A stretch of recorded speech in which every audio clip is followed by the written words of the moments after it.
Un hivernage dans les glaces, Jules Verne, résumé du chapitre 16. Le silence pèse lourd sur le navire quand le tumulte retombe. Herming, le dernier des traîtres, agonise et meurt dans la nuit, sans pardon ni remords.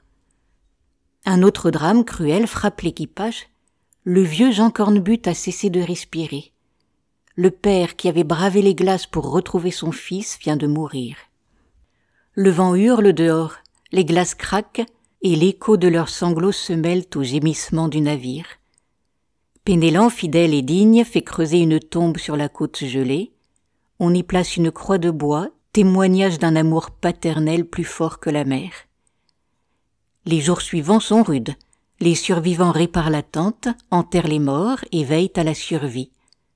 Mais le soleil revient enfin le 8 janvier. De ce premier rayon naît un espoir, la vie va reprendre. La santé revient, les citrons conservés sauvent les équipages du scorbut. Gervic, Gradelin et Pierre Nouquet peuvent se lever, chasser, bouger.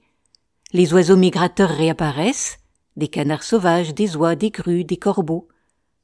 Mars apporte des vents plus doux, la lumière du jour devient continue.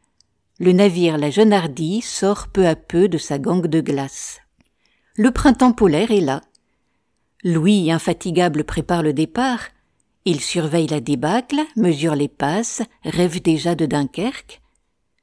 Le 21 mai, La Jeune Hardie fend les premières eaux libres sous un vent du nord. Pendant un mois, ils luttent encore contre les banquises, sciant les blocs, minant les murs de glace, bataillant avec le courage des hommes revenus de tout. Et un matin d'août, le port de Dunkerque apparaît à l'horizon. Les cloches sonnent, les habitants courent sur la jetée, acclamant les survivants. Le vieux curé, les larmes aux yeux, les accueille comme des héros. 2 messes sont dites. La première pour le repos de Jean Cornbutte, le père disparu dans la glace. La seconde pour bénir Louis et Marie.